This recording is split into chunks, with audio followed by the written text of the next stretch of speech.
अस्सलाम वालेकुम वरहमतुल्लाहि वबरकातुहू। आज हम पढ़ेंगे प्यारे रसूल की सियासी चाल, अल्लाह की मदद, अहज़ाब या खंदक। तो चलिए आज की हदीस शुरू करते हैं, पढ़ते हैं। मुसलमान बड़े कठिन दौर से गुजर रहे थे। बाहर से मक्के वाले हमला करने को तैयार खड़े थे, तो शहर के अंदर यहूदियों और मुनाफिकों ने साजिशों के जाल बुन रखे थे। चुपके चुपके शहर से दुश्मन फौज के लिए मदद भेजी जा रही थी। ज़रूरत थी कि मक्के वालों में और मदीने वालों में दरार पैदा की जाए। अल्लाह ताला ने जल्द ही इसका इंतज़ाम कर दिया।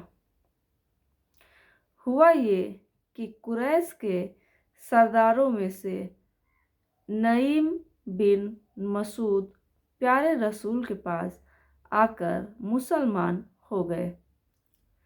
फिर प्यारे रसूल की इजाज़त से कुरैश, मक्का और यहूदियों के बीच में फूट डलवा दी। अब उनकी ताकत घट गई।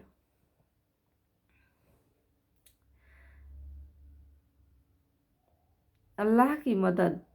जब मुसलमान प्यारे रसूल के साथ भूख, प्यास और सर्दी की हालत में बराबर बहादुरी के साथ जुड़े रहे, तो दस्तूर के अनुसार जब अल्लाह की मदद आई, एक रात ऐसी तेज आंधी चली कि दुश्मनों के खेमों की रस्सियाँ टूट गई, बांस बल्लियाँ उखड़ गई, खाने की हड्डियाँ चूल्हों से गिरने लगी।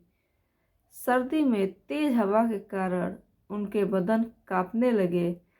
इन सब बातों ने फौजों अहज़ाब के पांव उखाड़ दिए। इस तरह 20-22 दिन बाद मदीना दुश्मनों के घिराव से आज़ाद हो गया। अहज़ाब अरबी का लफ्ज़ है, इसका मतलब फ़ौजें होता है। इसमें अरब की बहुत सारी फ़ौजें थी, इसलिए इसका नाम अहज़ाब की लड़ाई है। और इसमें खंदक खोद कर लड़ाई की गई थी, इसलिए एक नाम खंदक की लड़ाई है।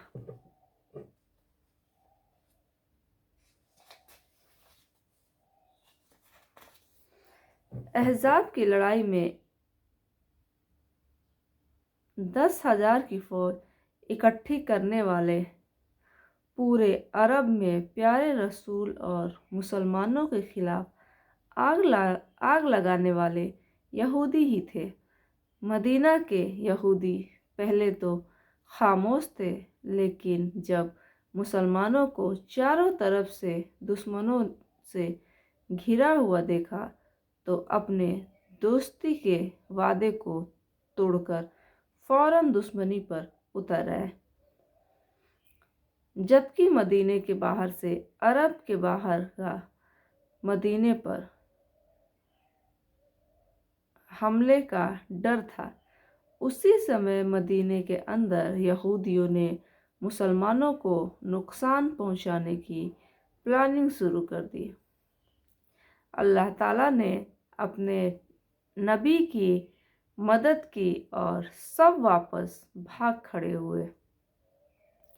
अल्लाह की मदद से जब मुसलमान अरब फौज से बच गए, तो प्यारे रसूल खंदक की लड़ाई से सुबह की नमाज के बाद वापस आए, तो शाम के समय यहूदियों की शरारतों को मिटाने के लिए, उनको उनकी गद्दारी की सज़ा देने के लिए बनु कुरैज़ा के यहूदियों की तरफ चले। यह देखकर यहूदी अपने किलों में दुबक गए। मुसलमानों ने 25 दिन तक उनको घेरे रखा। मजबूर होकर यहूदियों ने अपने आप को मुसलमानों के हवाले कर दिया। उनको गिरफ्तार करके मदीना लाया गया, वहीं पर उनको सज़ा दी गई। तो चलिए आज की हदीस यही बंद करते हैं। कल फिर से हाजिर होंगे एक नए हदीस के साथ। एक नई हदीस पढ़ेंगे इंशाअल्लाह। تب تک کے لیے دیجیے اجازت۔ السلام علیکم ورحمۃ اللہ وبرکاتہ۔